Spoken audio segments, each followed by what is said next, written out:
All right, everyone. We have today with us on Christian Outdoors Podcast the local legend himself, Mr. Heath Rayfield. Heath is known in a lot of circles as one of the guys who just is revolutionizing the idea of food plots for wildlife, especially small food plots. I mean, we can go all the way to gigantic ones as well, but one of the things we want to talk about today with Heath is the use of small food plots. If you have a small piece of parcel and you're trying to attract turkeys or deer or any other wildlife, then how do we go about doing that? And he's come up with some ways that I find very fascinating to do that. Heath is also part of the Woodsman Outdoors with Jeff Danker and his crew. He's also with CVA, which is a sponsor of us. I got this shirt on here right now, my CVA shirt, and a lot of other things. But he's also a believer in Christ, and so we get to touch that as well when we get to talk with Heath. He's coming to us live from his truck today because he is just jumped off a tractor so he could join us here on Christian Outdoors Podcast and get ready to go to his next field and do some more work. Heath, thank you for joining us here on Christian Outdoors. Glad to be here, brother. Glad to be here. All right, man. Thank you a lot. So, as I said in the intro, buddy, we're going to talk about food plots a lot. And you and I mean, the way I learned about you was through a mutual friend, Tony, and also Todd Karen of Sportsman's Research. But let's talk about the guy who maybe has a very small piece of property and he says, well, I don't have enough acreage in order to plant a food plot to attract wildlife. Talk to us about that. Um, he's totally wrong. I mean, I have planted food plots from an eighth of an acre or a little strip all the way up to 10 acres or whatever. Or matter of fact, I'm sitting here getting ready to jump on a almost 100 acre dove field that we plant. But um, I look at it as if you've got any kind of open ground that is tillable or workable, um, you don't need tractors if you're going on small scale. I have done it with a backpack blower, a rake, and a backpack sprayer. Oh, But I look at it as, if you're going small scale, you need to look at diversity in it. You need to think about what you want to do in that plot. You're probably not going to plant a bunch of beans and all of a sudden you're gonna have them grow up and they're gonna get tall and everything because the deer are gonna browse them out too hard. Um, but then again, if you want to plant something for the summer, uh, I would go in with a mix. Give them something that they can eat early, and it, I guess, should you say, it comes to maturity at different times. mm, That way, there's a little saying, "Don't clean the plate." yeah. Uh, so I like to take my let's just break it down as summer and fall. Um, I mean, 'Cause we're this is recording, excuse me if you're right, but we're recording this in June of 25, and it's just probably going to air closer to July of 25. So the people listening to this right there, dog days of summer, whenever they're coming out. right. And we're still planting summer stuff, and I still would plant summer stuff now. You can plant it all the way into the end, especially your smaller stuff. You can plant it Mhm. now. You might get some milo that's going to head out when you want it to head out or whatever. But um, you know, when you take a smaller plot, and I'm going back to don't clean the plate, is you don't need to go in and plant one particular seed variety, should I say.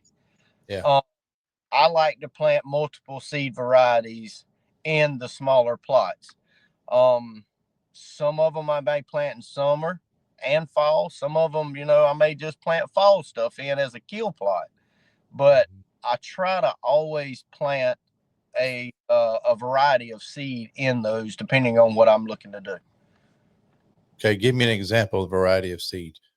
All right. So, like if I'm going into, let's just say, for instance, my farm that's not far from you now where you're staying, I went in the other week and I planted a bean variety. I planted a mug bean, a lab,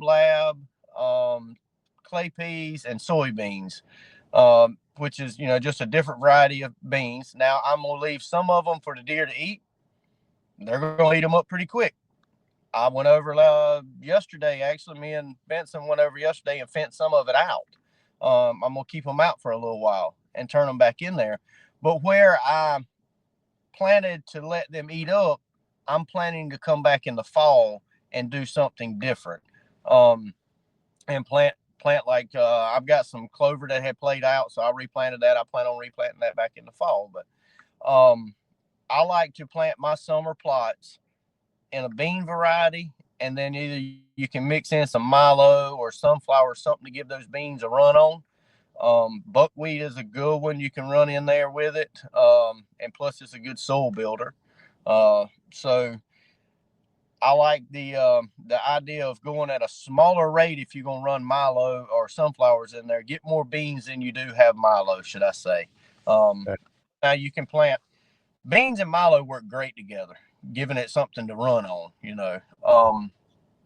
For that instance. But now, if I'm thinking fall plots, I'm thinking more on the line of if you're planting every year. If you're looking to plant a smaller plot in something that you want to maintain year after year and not have to plant, we're definitely going to go on the clover side if the soil is the right kind of soil and it's the right spot to plant it. Sometimes clover can be a little funny, but it is a great plot to plant as a kill plot, should you say? Mm-hmm. Um, Because so clover stays green all winter long. it stays green all winter long, especially around here in the South and all that. Now you get out in the Midwest and get in some of them colder climates, you get snow on the ground or whatever, so it's a little different. But here in the South for sure, I mean it's going to be green year round. Once you establish it, get a good crop of clover, it comes up, um, and then it's very easy. It's a little higher on the front end, should you say?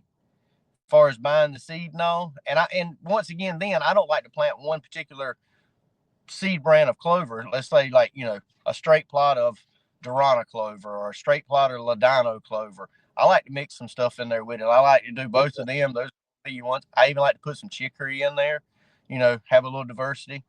Um, but you get in there on those plots. Let's talk like the clover. Once you get it established, really and truly, what I like to do with mine, all you need to do is come through, and mow it at the right time of year, clip the tops off of it. You may have to spray some grass killer or something on it, to get the grass out of it. And then, as long as it's a thick stand of clover, usually it'll keep all that stuff choked out. Right. And you might look a lot, but Yeah, I that's see that in my yard. I got some clover here in the yard. And there's no grass in it whatsoever. It's just thick clover right here in the no yard. You know? farm that's not far from your house. I had a beautiful, probably half-acre stand of clover over there on one corner of the field that kind of somewhat stayed shaded, and army worms got a hold of me this year and ate a lot of it up, so I'm gonna have to redo it. But anyway, you know, I like that part. And then on a clover, to keep it thick, it's very easy to do. You can come in there in like, February and just kind of lightly seed over the top of it and, do the frost seeding, they say. And Mhm. man, that stuff would just stay for years. I mean, I've had some clover plots 5-6 years, and Yeah. all I had to maintain them. Okay. There's a I'm gonna go back to this to the small plot when you were saying all you need is a backpack blower and a backpack sprayer and stuff. So let's say that we're in a area that's never been planted, right? Yeah. And I know there's a big push now by a lot of guys doing no till versus till and all that kind of stuff. That's a whole uh, different conversation, but it's still part of what we're talking about. So if I Yeah. want to go in there and blow the debris off the bottom of the ground, then I go and take my sprayer and spray and kill everything, I guess. And then Yep. what? And then you just rake it up with a hard tooth rake, or how do you get it so you get good soil to seed contact? How do you do that? Yep. I mean, you hit the nail on the head right there. For instance, I done one last year, and basically it was just where two or three thinning lanes from a timber thinning kind of come together, and there was I don't even know if it was an eighth of an acre, but it's a good little transition area there where two hardwood heads come together, and there happened to be a little opening there. I just kind of went in with I did have my tractor, but I kind of pushed some of the logs out of the way and sticks and stuff, went in and just basically backpack sprayed that area. And when the weeds started dying a little bit, I caught it right before rain. And, went in there and sowed like some small cereal grains and some brassicas, some small seed, annual stuff. And Yeah. man, actually, that's where Benson shot his that Titan deer last year. He shot Oh, him right. really? Yep. Yeah. Yeah, it worked good. I had some little greens coming up in there and all, and just kind of little hidey hole kill plot. So do you need a cultipacker to pack it into the dirt to make sure you have good contact, or do you mow it and then plant, or after you But spray, or what? yeah, I mean, it all depends on how much, I guess, how much debris you have on the ground. If Okay. it's clean enough to go in down, you can mow it down or you can scratch it up. But as long as um, if you get in there and spray it and catch it before a good rain, a lot of Yeah. that small, basically that dying grass or whatever you have, just before it really lays down hard on the ground, you can um, spread that seed and it'll give you like a thatch seed. You see a lot of people in their yards, they sow grass seed and then they come back and put straw on it. Yeah. Same scenario. So Yeah. it's kind of, Yeah. Okay. So the dead grass is laying on top of it to kind of protect it, keep it from washing away. And also the rain is pushing it down to the dirt as well and exactly. packing it there as well. Okay. Okay. Yep. All right. And don't So how do you go, how do you prepare your seeds? so that's it. I started a couple of years ago testing that product with Sportsman's Research, and it's a seed coat. And man, it is something else. I tested it pretty intensively. It gets a quicker germination to it, and basically, it's just you can get it in powder form, or you can get it in liquid form, where you spray it on your seed. And I just take a bucket, put my seed in my bucket, and mix that stuff in there with it, spray it, mix it up, or pour the powder in it, mix it up really good. And that live enzyme that's in that stuff gets on that seed, and once it starts growing, it's in the plant from day one, Okay. helping that plant continue to grow at a faster rate, producing bigger root systems. And once again, if we got bigger roots, we got a healthier plant. Yeah. So let me ask this because I've had some guys try it as well. And the question that I keep getting from them is I got my hopper for my planter full of seed and I pour the powder in it. How do I get it all the way down to the bottom? Because if I'm stirring it up, is it making contact with all the seeds? Or do you put a little bit of seed in the hopper, then a little bit of powder and just keep layering it? What's the best way to do that?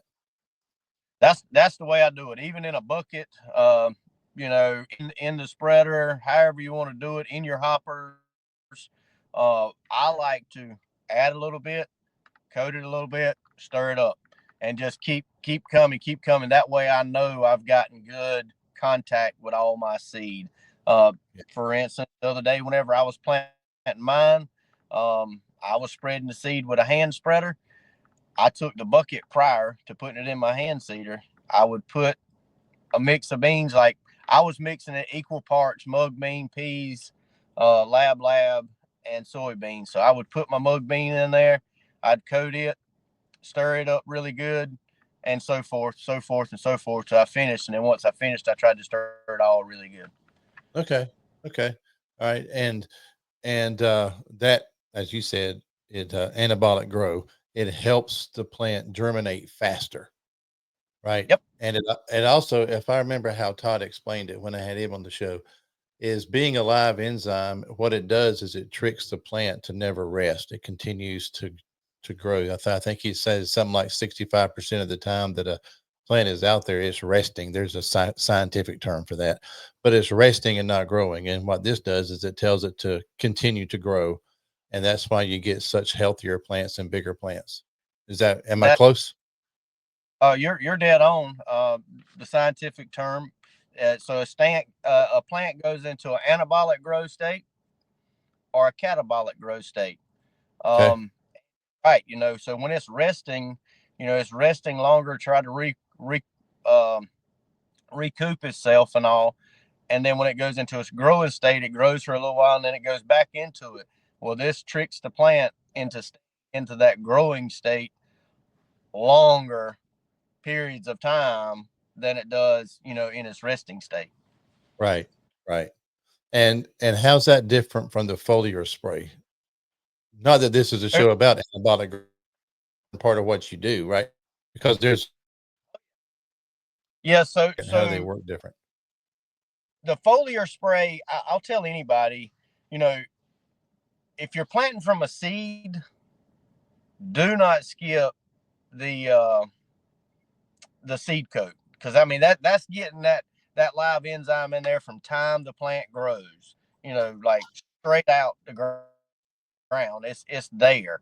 Now you can come back and give it a little extra boost if you want to later once the plant comes up, but really truly the only time I use my foliar spray, I've actually sprayed some fruit trees with it. I've sprayed some sawtooth oaks that I planted year before last, when they were young, clover plots, an existing plot that has never had anabolic grow on it. Ah, My main, like if I'm planting from a seed, I'm really just using my seed coat. okay. Um, Yeah.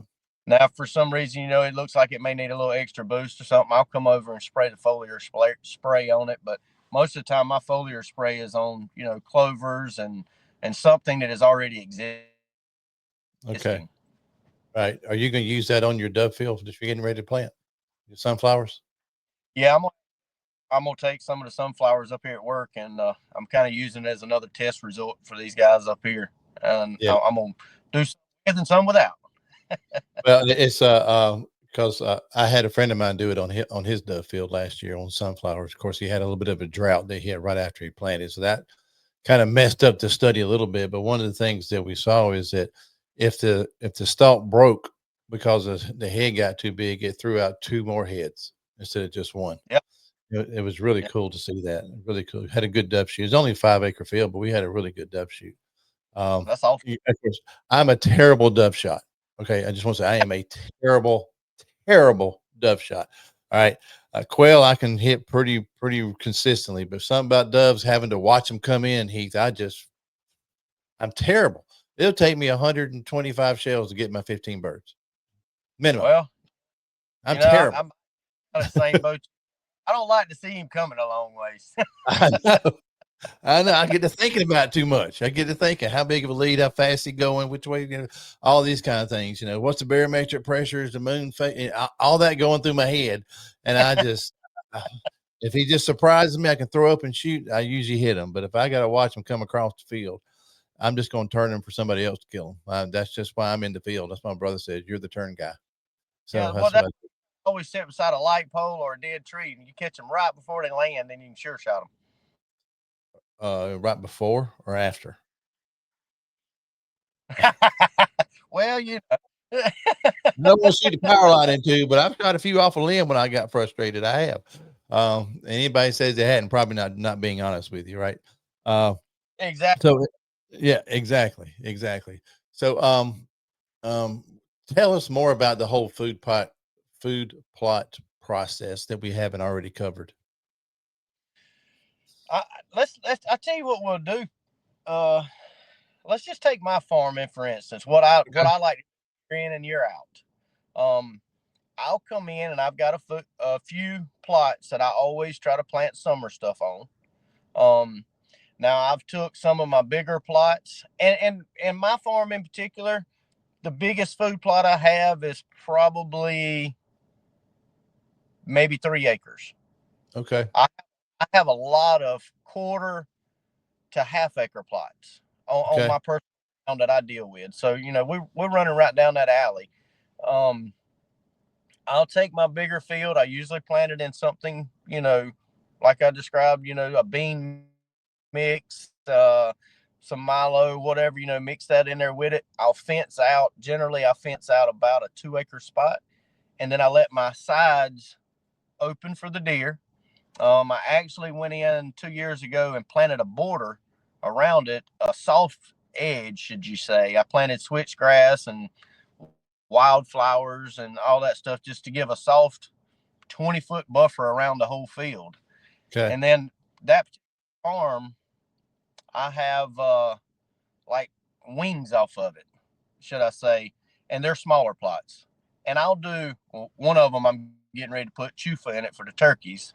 I have never had chufa on this farm, but I'm fixing to put some chufa on it just to try to help my turkeys out a little bit. But I'll plant those. I usually don't typically plant them in beans or anything. I'll go back in the fall and plant some kind of brassica wheat, rye mix. In those, I'm gonna put the clover plots back in, um, and then when I kind of get over into the timber part of my farm, I've got several, you know, quarter acre food plots, and I'll rotate them. Um, but what I like to do, unless you're fencing them out, like I said, man, beans just is it's about it's so hard to get a stand of beans if you Yeah. have a high deer density in a quarter acre plot. I mean, they're gonna come in and eat it. So As what I soon as it did with comes out of the mine, ground, as soon as it comes out of the ground, they're eating it. yeah, I mean, it gets two leaves on it, boom, they got it. Hmm. It just don't give it no time. Now if you want to take the time to fence it out, that's fine. Fence them out, let them get established. If they'll get up, knee, thigh high, they can usually hold a little browse pressure then. But what I'm gonna do this year in particular, I went in the other week, kind of dissed mine up a little bit, loosen the ground up, and I'm gonna keep my soil kind of prepped. So I'll be ready to go about the first August, mid August, about the time South Carolina bow season comes in. Yeah, Um, and I'm gonna keep some beans because you know how I mean all deer love that fresh bean. they And I'm do. gonna go and I'm gonna still plant my cereal grains and my brassicas and my greens, Yeah, but I'm gonna put beans in there with it, and they'll have that to nip on early, because them beans are gonna pop up quick and be ready to go. They're gonna like them. I'm gonna plant them early. It's a little bit early, so you really got to watch the weather. As far as your greens, you don't want it to be a long period of drought. You right. need to have some forecast, which that kind of goes for everything, but you need to have some rain in the forecast to go ahead and get them greens up out the ground and let them do what they're going to do. Because I mean, Yeah. you can plant that all the way to the 1st of October if you wanted to, but Yeah, it's just um, so hot in August. That's why I've never planted them that early. Wait till yep, the middle into September because it's just so hot. I'm afraid they're going to get up and get burned up. yep. Well, a lot of these hidey hole food plots, should I say, or small plots, you know, you're gonna catch a lot of shade in them That's true. That's if true. they're right, That's and true. perhaps mine are located pretty good where they get a good bit of shade. So I think Mhm. I'm gonna go, and I've done it last year, and it worked pretty well, and I tested on one. So I'm thinking this year that I'm gonna go back and kind of do that, and that way I kind of get a 2-for-1 punch, to Right. keep me from Right. fencing out food plots. Right. So Which that's what which which leads to a good question. How do you what kind of exclusion fence do you use? For somebody who says, "All right, I'll only have 3 acres, but I want to do what he said. I want to fence off the inside of it of 2 acres." What kind of exclusion fence do you use? Do you use electric ribbon? Do you use the netting? I mean, what are you using? Yeah, I mean, I just went to my local Tractor Supply and bought me a solar panel charger, a 10-mile solar panel charger. Um, and then I run, I just bought the little fiberglass post. I did put T post up on the corners, that's kind of where the pressure's Yeah, going to be. But I just put the fiberglass post up, and I run a 2-1 strand, should I say. It's got two on the outside and one on the inside, and it kind of messes because if you just run a single, whether you run 2 or 3 strands single, the deer's gonna walk up there and just jump over that. yeah, But when you run double fencing, whether it be high or low, in or outside of your main, it messes with his depth perception, should you say? And he sits there, and next thing you know, he gets popped on it. But then he's like, "Man, I can't go under this without running into that, or I can't go over it without running into that." You know. So you kind of trick so their you run eyes. so you run 2 fences then, an outside fence and Yes, an sir. inside. And on the outside, you Yep. have 2 strands. On the inside, you have one. or vice Yes. versa, whatever it is. Yep. Okay. Okay. Yep. So you're doubling it because of that. Sometimes sometimes I'll go three on the outside. Just all depends. Like, that farm that's not far Yeah. from you, I've got some pigs up. So I'll run a one that's not far from the ground, low to the ground. I'm your pig guy. If you got any come up, so just let me know. And yeah, Okay. well, we, they show back up. We're gonna take care of them. Well, I got my thermal over here ready to get zeroed in, which we'll talk about offline. Um, but yeah, that helps me a lot because I've seen where people use the electric netting, right? You've seen that they use it for goats a lot, and I've seen where they use the ribbons where it's just two strands. I've never seen the double fence that you're talking about, but I like that idea because I can see how they're like, okay, well, I've often wondered why the deer don't just jump over it when they have just a Oh two yeah, they would. strand, and but then you can take it down in one section and they'll find that opening and go in there and eat whenever you're ready to do it and just kind of funnel them right to you right in front of your stand. You you can definitely manipulate them if you want to, and then you know a deer. I guess when he gets a hard head, he gets a hard head. I had some last year that we went through a big drought, and did I lose you, Pete? Yellow. Did I lose you for a second? Yeah, you did. Go ahead now. I got you now. So you said deer get a little hard headed. Yeah, they got a little hard headed with me last year, and believe it or not, them suckers blowed through my fence. Just ran It through it. was. I guess they figured out a way. They wanted to get in there to them beans big time, and they busted through one corner, and that's when I had to go three strands on them. Okay. But only reason I think they did that last year is we went super dry, and a Mm, lot of the natural browse was pretty much burnt up. gone. Yeah. They were trying to find any and everything that was green. Yeah.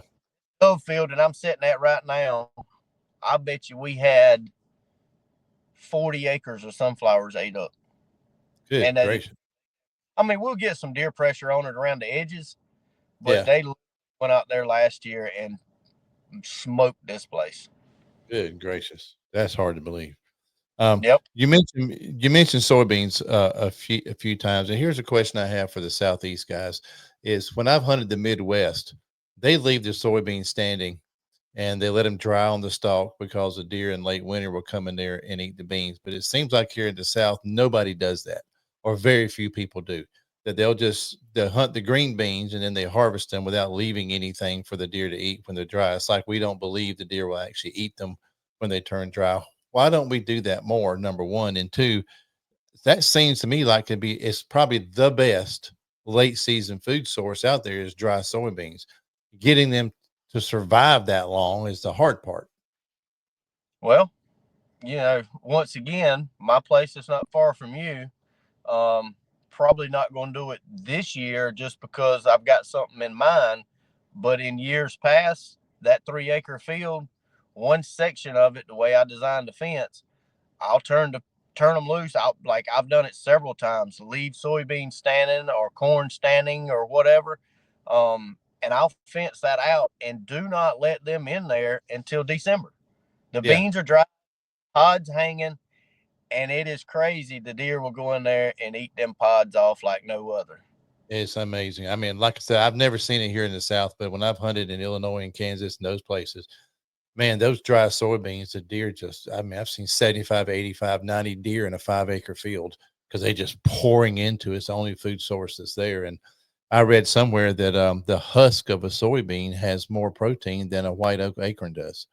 So they're getting a lot of nutrients from the husk and the bean. Well, have you noticed too, Pete, that uh, the big thing that's hit in the last few years is roasted soybeans? Yeah.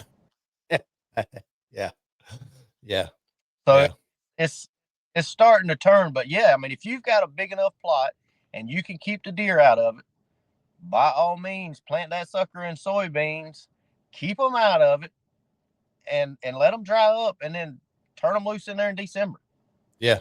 Yeah. And But I mean, you will have a field. You're gonna have a field full of deer if you do that. You oh will. yeah, for sure, for sure. I mean, there's no doubt in my mind. The only reason the deer that Benson killed this year, you know, I pretty certain he was 8.5+ years old, and that's hard to come by in South Carolina, 8-year-old deer. Oh, even And a I, 5-year-old's hard to come by. yeah, I know. I mean, and I think the only reason that deer really hung on my small farm over there was, that the food that I kept there. I never once ever cleaned a plate. There was always food there from January 1 to December the 31st. There was some sort of food, not just a feeder sitting out there or a Right. salt lick. Right. Something that, and that's the big controversy these days is, baiting or not baiting. Hey, if it's legal, I have nothing wrong with it. I pour out corn just as good as anybody else. Yeah. But Yeah. at the end of the day, if I go out there and plant a food plot, whether it's an eighth of an acre or 5 acres, I get more tonnage that's going to last longer. A deer's going to go up there and eating that corn just a little bit, and then what's he doing the rest of his day? Wandering He's around looking for food. Yep. browsing on something. Mhm. So I think you get more out of a food plot than you do a feeder sitting out there. Well, you definitely get healthier herds, number one, because the corn is just a gut filler, right? Yeah, Corn is just a gut filler. There's no nutrient, no protein. There's nothing that's really helping them other than it's keeping them alive. It's filling their gut. Other than that, and it attracts deer for us to shoot them. And I'm gonna throw you a little curveball here when you mention that, and that is this: is supplemental feeding, baiting, right, versus a food plot. Isn't a food plot a form of baiting? absolutely. Thank you. Because I've had that discussion with a lot of people and they say, no, it's not. I think, wait a minute. You're putting something on the ground or in the ground for the whole purpose of attracting wildlife so that you can kill it. Whether you're dumping corn on the ground or you're planting beans, it's for the same reason. So you can attract the deer there, or because we can't bait anything else in South Carolina but deer. But so you're doing it to attract the deer there for the sole purpose of killing them. So I don't care if you're putting out 300 pounds of corn or you're putting out 2 acres of soybeans or brassicas, whatever. The the mindset is the same. We feel better about planting a food plot versus dumping corn on the ground. Absolutely. I mean, and we've always been able to bait in South Carolina. My early days of hunting when I was with my dad, and there wasn't no such thing as a corn pile. You hunted scrapes and white Right. oaks, and we Right. planted food plots. I mean, we jumped back, I don't know, 20, 25 years ago is when the big corn thing hit. Everybody needs Yeah. to be pouring out corn. But what's the difference is me sitting in Missouri or Iowa and, going up there and planting 10 acres of corn, and I'm gonna let it stand. I'm gonna let it stand, and then all of a sudden November 1, I go out there and bush hog it all down. Done the same thing. You've done the same thing. What, Exactly what's right. what, what's the difference if I put a spreader truck and in a mowed pasture and spread corn everywhere?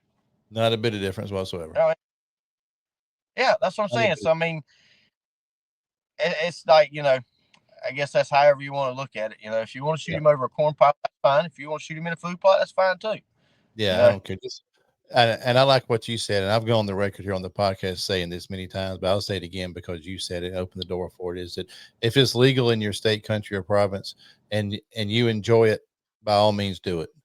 By all means do it. I mean, we yeah, can that same conversation about crossbows during archery season or running deer with dogs or whatever floats your boat. If it's legal and you enjoy it and it gets you out in God's creation, then by all means go do it. That's how ab, that's how I feel. It may not be for me. I may not enjoy doing it that way. Like for example, I've never been on dog drives. I don't know if I'd enjoy it or not. Right? To me, it just sounds like a bunch of dogs barking in the woods. I don't get it, but I've never done it. But it's yeah. legal. And a lot of guys live for that. They just live for it because they're houndsmen and that's their thing, right? Well, So what I was gonna say is, I dog hunted when I was in high school some, around Chesterfield did you? with a crowd, and it wasn't. I figured out pretty quick. It really wasn't for me because a lot of it wasn't the right way. Let's put it that way. Yeah. Okay. Um, But I went, and me and Benson went last year with a good friend of mine that's got a big tract of land, and they do it every Saturday. You draw a number, you go on a stand. I mean, it's a big do, and they are like, don't let them dogs get on anybody else's property. They can tone them dogs. They'll leave a deer, whatever. It's done the way it was supposed to do.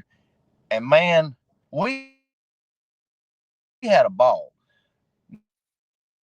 Not that we did get to shoot a deer, or Benson did, being there in camp with all the guys. That was the fun part.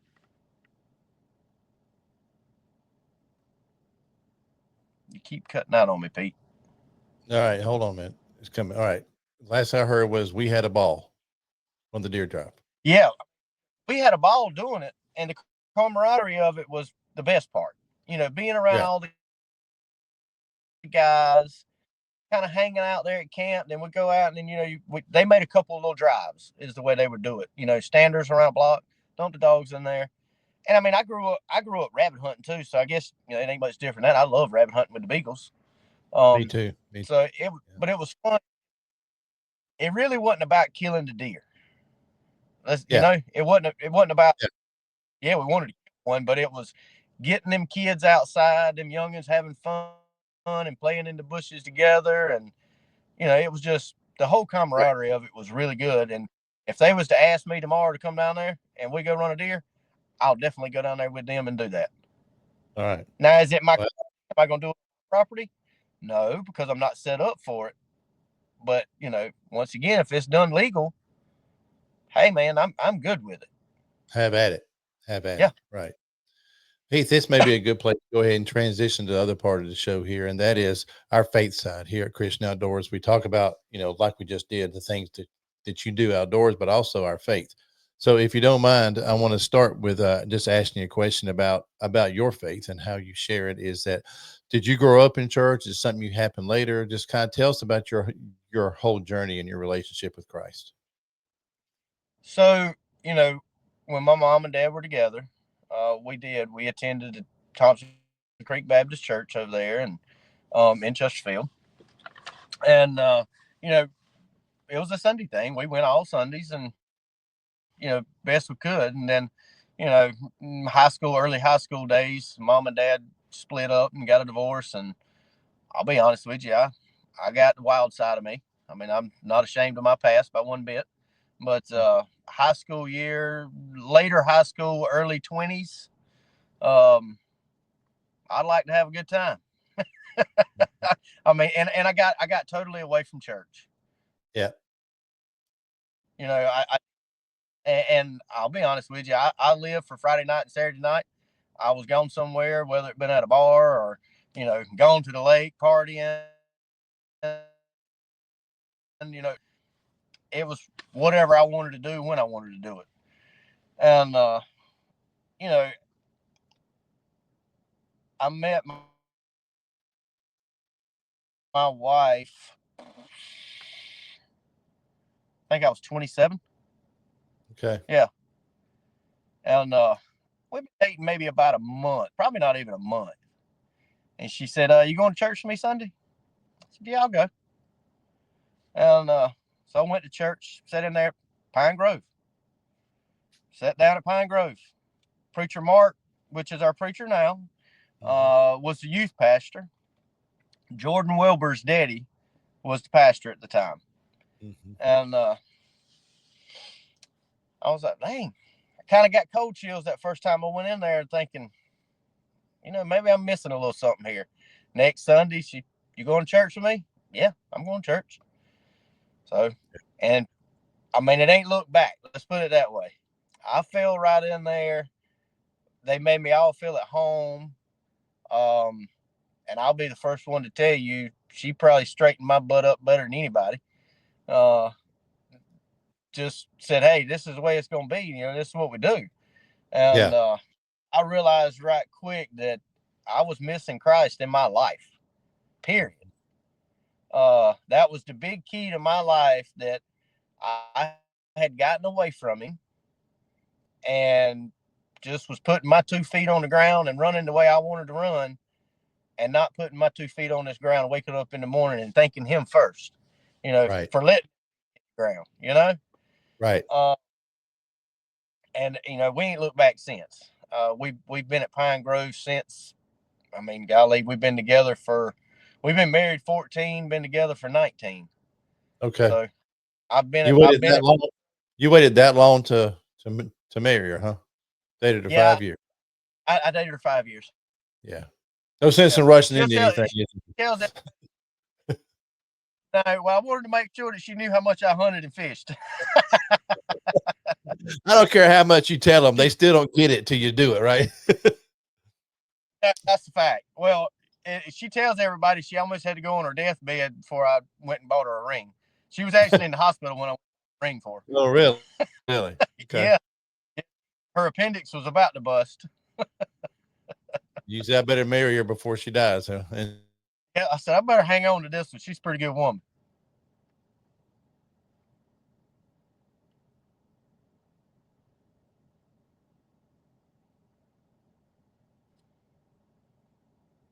Yeah, all right, now you're back. In full disclosure here, when I first moved over here, I reached out to Heath and said, Heath, can you recommend any churches in the area? And he said, yeah, my church, Pine Grove Baptist. And I was like, okay, I'll go check it out. So I went over there and checked it out, and we haven't missed a Sunday since I've been in town. So really enjoying it, enjoying Mark, and everybody's been nice and very, very welcoming. It's in Chesterfield, South Carolina, for those who were listening. But anyway, it's one of those things that you said, though, Heath, in your story is that resonates with me is that all of us have somebody, for the most part, that we can point to that says, this is the person that encouraged me to get into church. For me, it was my sister. Lives in Sherrall, a good bit older than me. She's going to be mad that I said that, but she's the one that started taking me to church. My parents didn't really go to church, so my sister started going, and she took me, and it completely changed my life. Completely changed my life, and I've continued to thank her for it on a regular basis, because had she not introduced me to church as a preteen, I think I was 12, 13, somewhere in there, then I may not have ever gone, because I didn't have a history of going to church growing up, right? And right, you met your current wife, and she reintroduced you to church, and it's changed your life. So what I want to say to that is, take that to the listeners and say, you may be the person that can bring somebody else into church. And yeah, don't hesitate to invite somebody. Say, hey, why don't you come to our church? We got some good things going on over there. And just let it go from there, because all of us have somebody or something that said, hey, come join me over here. And there's a lot of statistics behind that, Heath, that, if the pastor invites you, only 12% of the people come. But if a family member or friend invites you, it's like 80 something percent of the people go, because they see right. that as, I really do care about you. It's not my job to invite you. I care about you, and I want you to come here. So that's Oh, a very valuable point. right. Well, I mean, it has. I mean, going over there to Pine Grove, they just made me feel at home. And then Mm. Mark and Kathy absolutely love our kids to death. And Mark, I mean, he just loves Benson like all get out, and Mm. they get on good and all. And obviously, Mark's got a hunting background, a fishing background, and you know, we talk about that on a regular basis too. But Yeah. and which you've been there on Sundays, Mark just tells it like it is. Yeah. Very good preaching. Biblically It's sound, theologically accurate, and good delivery. He hits all the points. He does. Yeah, He does. and the whole church family over there, from just everybody from day one, has just always been so welcoming. Yeah. Very much so. Very much so. Heath, is there anything else that you want to add to this before we wrap this up? Man, just enjoy every day, and if you get to go play in the dirt, go play in the dirt. Absolutely. If Absolutely. you can better your form by playing in God's dirt for a little bit and planting something that's helping one of our creatures out, go do it. Yeah, absolutely.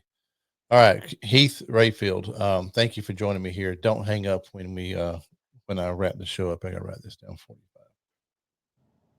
All right, I'm gonna close the show out, so don't hang up when I do. I want to tell you something before you go. All right. All right, so we've had Heath Rayfield here on Christian Outdoors, who we've learned a lot about food plots and a lot about Jesus as well. Heath, thank you for joining me here on the show. Absolutely, buddy. I enjoyed it. All right, man. Talk to you soon. See you, buddy.